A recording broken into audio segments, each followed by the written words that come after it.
Welcome back to another episode of Dying Out Loud, the podcast where nothing is left unsaid and we take advantage of every moment that we have. Today's episode highlights a connection that was born through a routine coaching session to check in on goals and objectives, but quickly transformed into a deep and reciprocal friendship.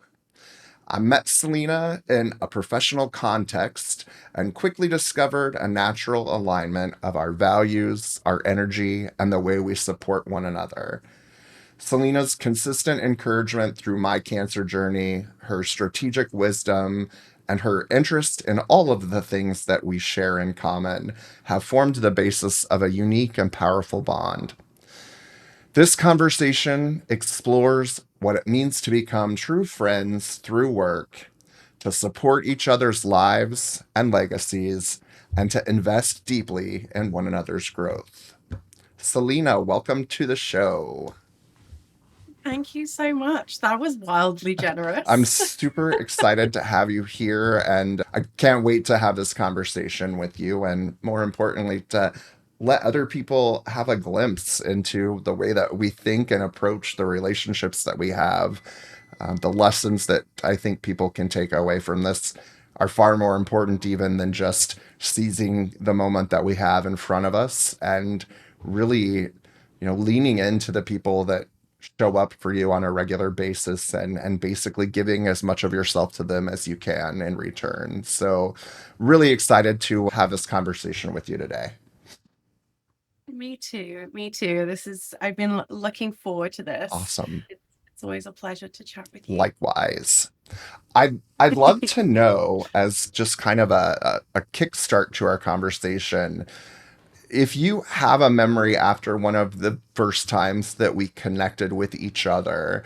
I'd love to know Mm, kind of just what was in your head and what you thought after that first time that we had a really solid connect.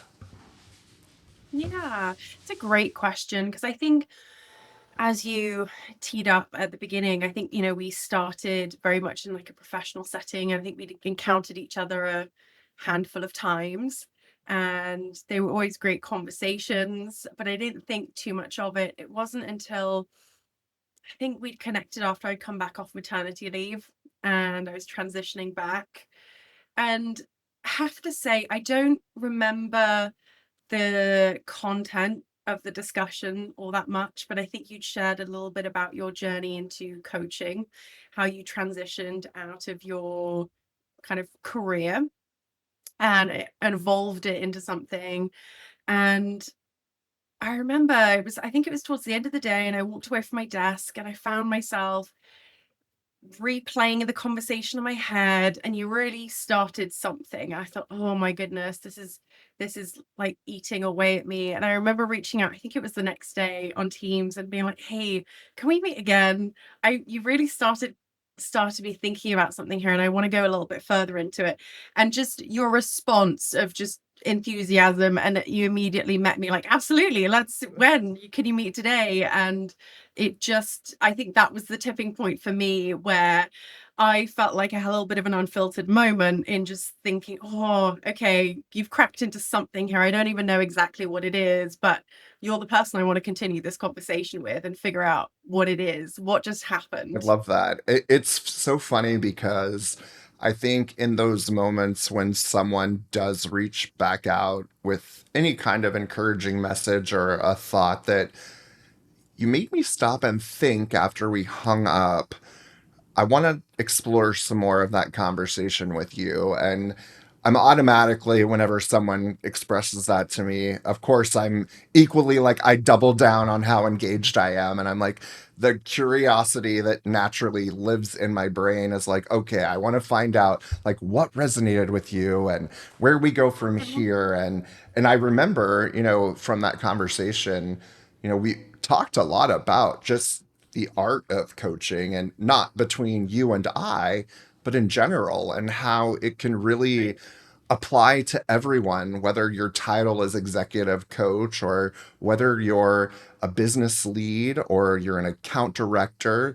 There's an element of coaching that can live in every role that, both you and I have really played in our professional Yeah. careers. And it's so interesting. I mean, at this time in my life, really for the last 3 years, I've spent so much time investing in myself and my coaching career and just really wanting to be able to give the best of me whenever I do show up to support someone, regardless of, what the support Mm. needed is. I want to show up consistently, and to know that we had, that kind of common thread, and it was such a important area of focus for me at the time. I mean, it still is today as well, but I definitely wanted to, continue the conversation and explore more with you.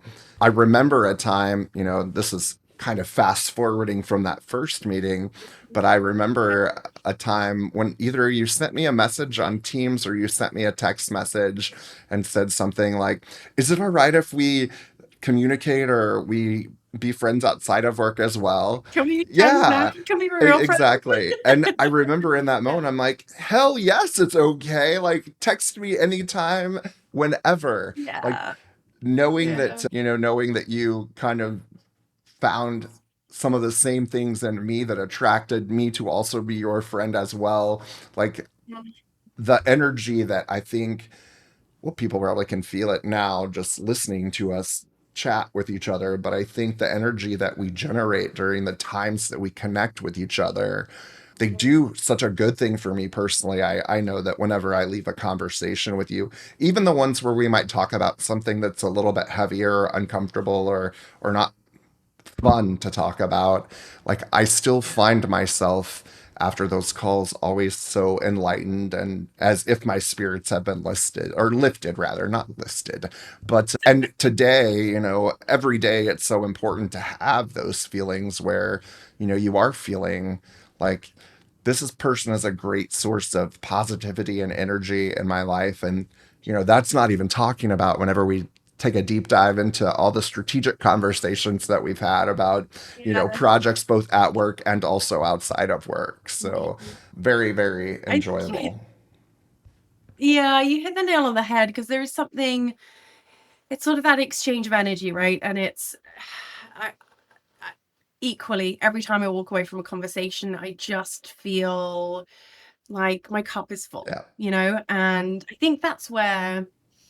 think that was really the jumping off point of our relationship. And I'll say that relationship rather than friendship there, because I think one of the first things that I noticed about you was you had this sort of, you exuded potential. Like you were just curious about potential, my potential, the organization's potential. I could tell that you looked at a problem and looked at how you could, work your way through it. And I have that kind of problem solvers mindset, but I love the angle that you brought about expanding and that growth mindset. I thought, oh, okay, I really love this about you. Like this is something that it speaks to my kind of inner, like my inner thing that I kind of hunger for.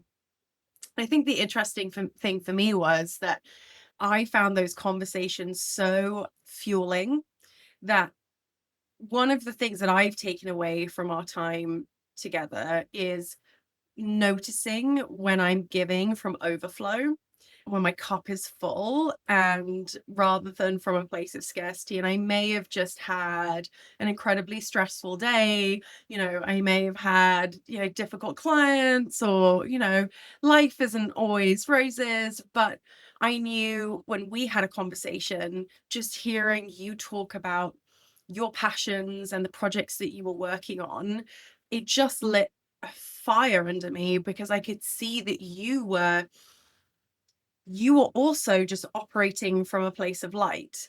And here, even just hearing you talk about your journey from, professionally going into coaching, you're just radiating light, and watching you move from a place of like your zone of excellence into, you were clearly working from your zone of genius, right? Like you've just stepped beyond stuff I'm really good at it just comes from within you. And every time we'd meet, you'd be like, I've written another book, or I have this thought. And I'm like, where is this stuff coming from? Like, do we have the same amount of hours in a day, but you're just producing, but it's just because it was coming from you. And I remember one time you'd shared this project with me, and I got off the phone and I spent that evening writing a deck for you, because I was like, I have so many, you just, something went. And I was like, I have so many thoughts, I have so many ideas. I have to put pen to paper and I'm going to send it.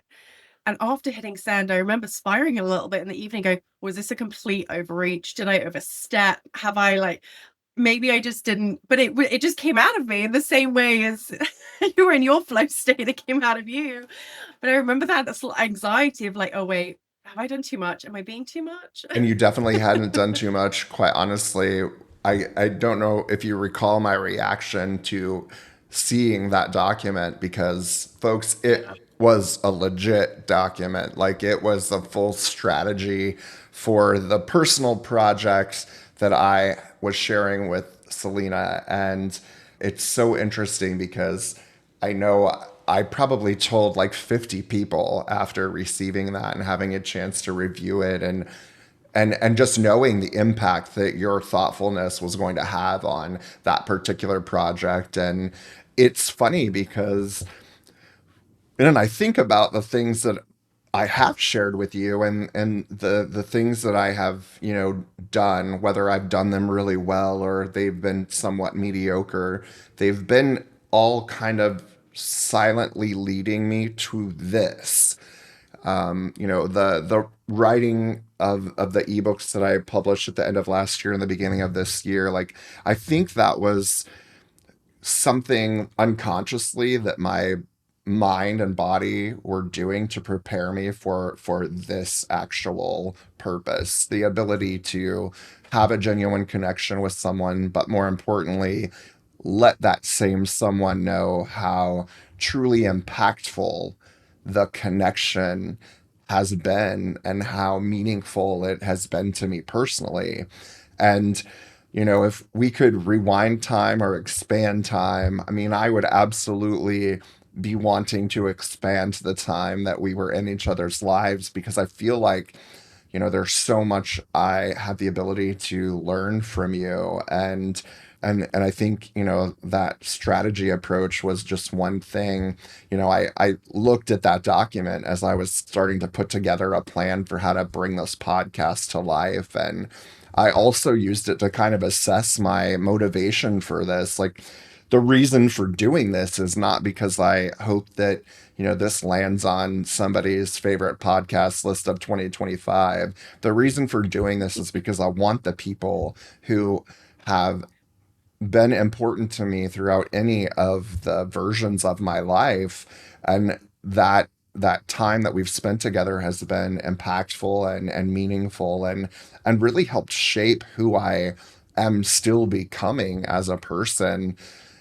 I do anticipate that until, I have no energy left in me, I will still be evolving as a human, as a professional, as a coach, as a facilitator. Like, all of these things are still in a developmental stage. And I just know that that document did so much more for me than even just provide a strategy for that particular project, which was building a community.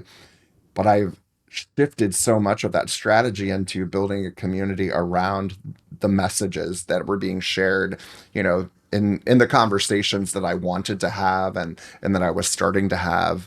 There's really so many key learnings that people can have, not only from hearing someone, share a vulnerable story or a picture of their life, but the life lessons that we're sharing during these conversations are so valuable. And unless you give yourself time to pause and reflect on them, you just might overlook them. Absolutely. I'm so glad you brought up time, because I think one of the things that I treasure so much about our our friendship is, through your circumstance, I'm so aware of how you treat time. And in reality, we're all up against some sort of clock, right? Absolutely. But it's really hard to make it meaningful, harness it in your day to day. And one of the things that I think back to, and I think a lot about in our conversations, is that it's so clear how your concept of time and how tangible it is, and your understanding of time is that you live with intention without sounding wildly cliched, right? But what I noticed about you is that you embody it. You embody life with such intention with every project, every conversation, in everything that you do. And I it it really stopped me in my tracks, and it really made me think about where I put my time, who I put my time and energy into. Is it coming from the right place? Is it coming from a place of love and care and creativity and fulfillment? And that in itself is such a gift. Because if it gives me a head start in thinking about time in a meaningful way, then that's that's the greatest gift. That's the greatest I gift. love that. I think that speaks a lot about just the ability to connect emotionally and to, you know, take into consideration the things that we do share with each other and how the way that you approach something or the way that I approach something could perhaps, impact the other in a positive way. And Yeah, and also lending, a nod to the mention of your strategic brain that I kind of alluded to before. How do you balance your that strategic side of yourself with the emotional intuition? I mean, obviously you show up with that every time we connect. How do you balance those two things? that's a phenomenal question. And I don't think that's something I've given that much time to. In my personal life, I'm a feeling, not thinking person. Heart first, always. And I trust my gut, and I listen to it with unwavering sense of confidence. And I find actually that my thinking comes later. I'll know the answer straight away. And then it takes time for my brain to catch up and piece all the knowledge, all the experience together that probably drove to the initial response. I got there much, much quicker than my brain did. In doing that, though, it does force me to analyze a little bit and think, why did I come to that conclusion? Why do I think that's the right one? And I'm very grateful. I would class it. I don't know how I would describe it. It's a skill. I've not thought about it, but I'm aware of it in a way that I'm incredibly grateful for it. It's something that I rely on in parenting, in my personal relationships, in my professional relationships, and I don't know. I don't know. Well, whenever you figure it out, we're going to continue that part of our conversation. If there's a way that we can box that up and market it, we're going to do it because it's, mastering, I think, the combination of those two. I remember when I first took a leadership class very early in my career, they talked about the right side of your brain and the left side of your brain and how the skills that you find in one of those brain hemispheres isn't necessarily present. So you have like a creative side and then you have a more strategic side or a very operational side. And I think it took a long time for me to figure out how the two of them tied together. And I definitely don't have any kind of master solution to people having realization of this earlier in life.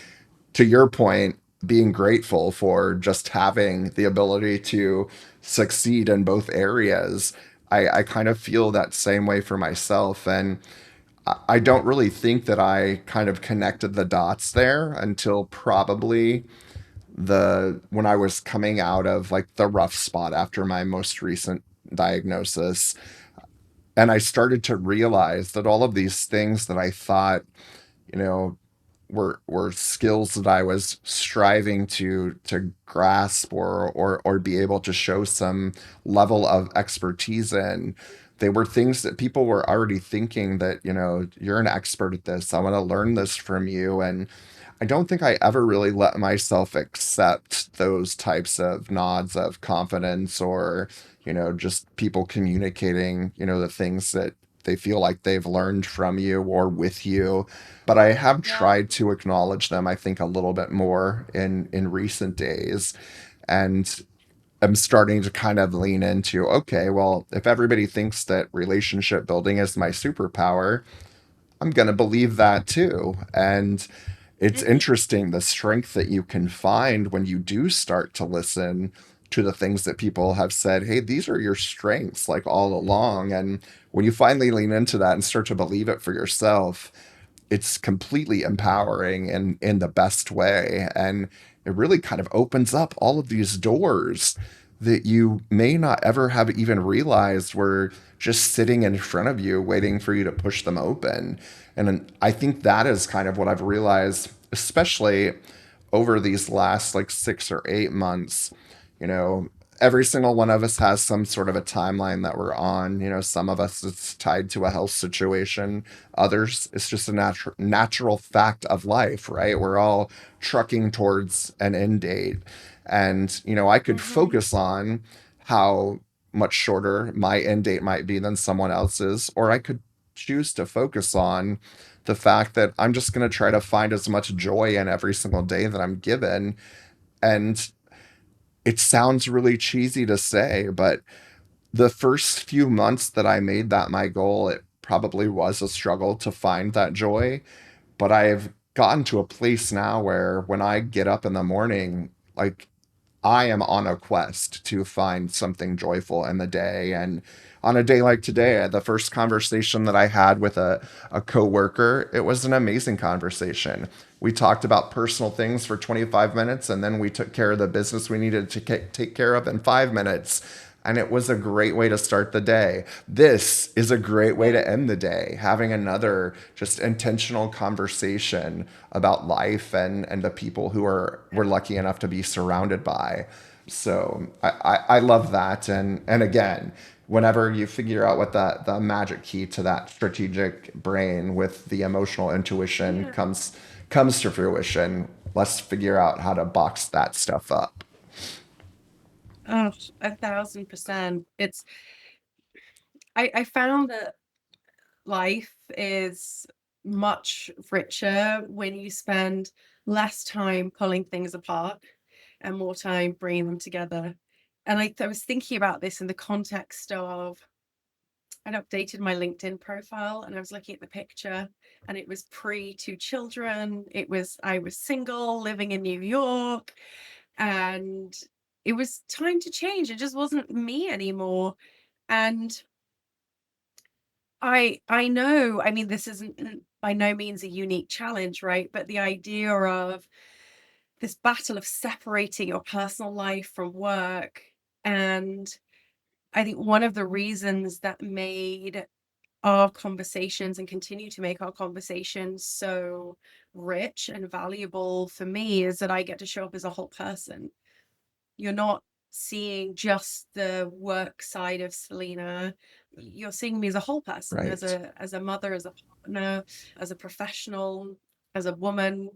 And that's so powerful. And again, I don't know the crux of that, and I don't know where the boundaries lie. I don't know the right and wrong, but of it, ultimately, I know when I get to show up as myself fully, those conversations are just 10 times more valuable, right? They stay with you. And I'm just really fortunate to have a friend where all of our conversations are like that.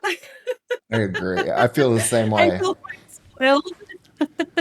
It Yeah. it's a really interesting. I love that point that you make because whenever you connect with someone for whatever the reason is at work, you get to choose how you show up to that, right? And oftentimes we choose to wear whatever persona it is that we've established for ourselves at work. And when I started at Gale, I too was wearing that persona. I was a tried and true account management professional. I had reached what I felt like was the pinnacle of my career prior to joining Gale and realized that that pinnacle was not quite the pinnacle that I thought it was going to be. So stepping, back a couple of levels and coming into my account director role felt like the right thing for me to do in that moment. Little did I know that, a year after that, I would be facing this current diagnosis. And I knew, after that diagnosis, I spent 6 months really in a super dark depression. And there came a day when I made a decision that that joy that I was looking for, I was going to make it a point to find it every day. And, it really shaped the way that, not only did I show up for other people, but it shaped the way I encourage other people to show up whenever they're interacting with me. And we are all humans, right? Work is just a part of the life that we are building and creating for ourselves. And when you do find yourself in a place where you can be your whole self at work, it really blurs the lines of work and personal to a comfortable place, or it has for me at least.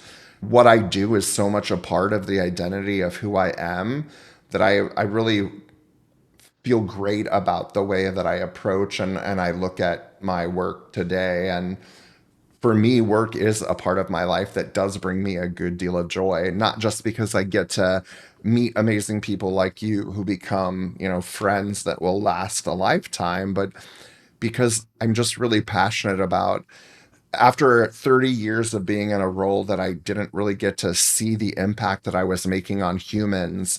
Every day now, I get to see the impact that I have on the humans that I connect with. And if I can create a space where, in that moment, whether it's a 30-minute conversation or an hour conversation that someone is having with me, if I can allow them the space to show up as their authentic self, like not only am I winning because I get to experience who that person truly is, but I've also won in the fact that I've created a space where someone feels comfortable and confident in sharing, who they truly are.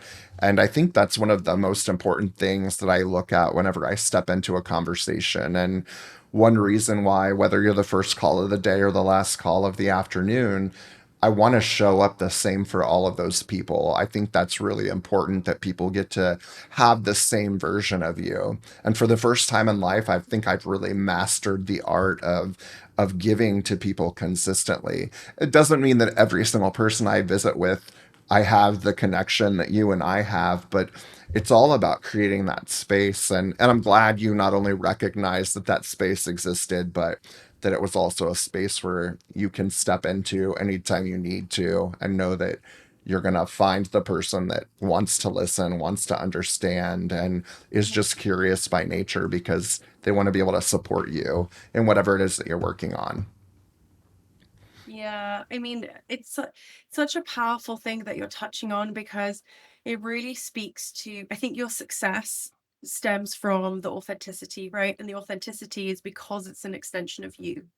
And I think as professionals in, client services, I think, we inherently are people.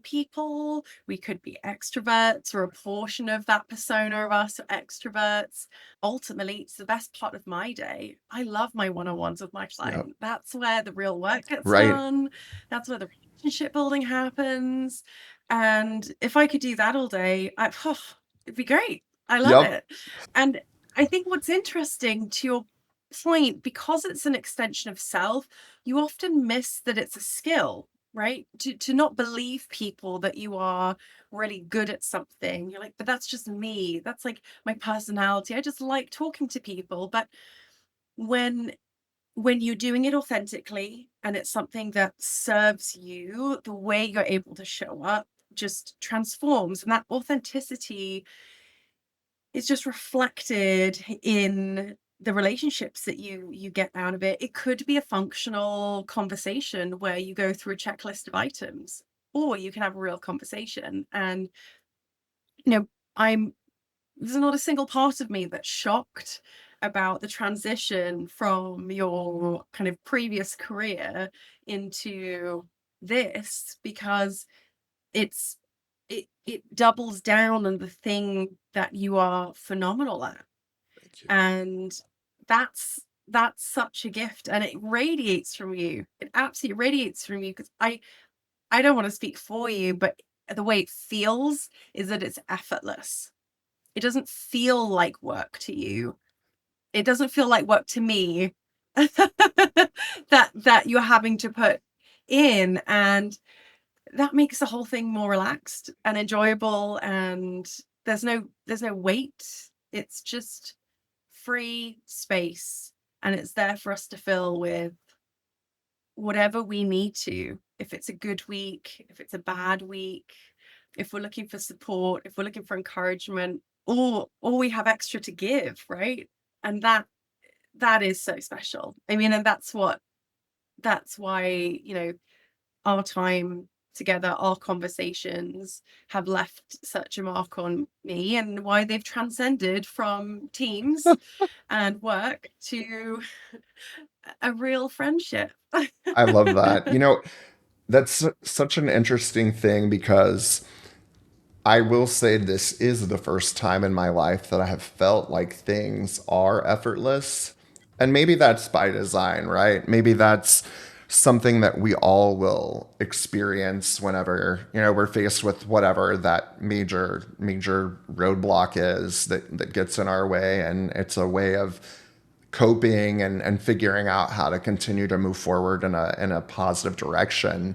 But I feel extremely lucky to have found this place where, the time that I spend at work and outside of work, I, it just feels effortless. And, it's certainly, it isn't because I don't have a care in the world, but I do think I function a lot of times without thinking about those other cares in the world. And because of that, I've been able to spend more time like this, having really important, meaningful conversations and really just giving, the best version of myself to other people so that together we can grow and learn and, try to figure out just what the reason that we were sent here to start with is all about. So really, really appreciate that you recognize that, and I'm really happy that I recognize it now too. I just feel really lucky. I don't know that everybody gets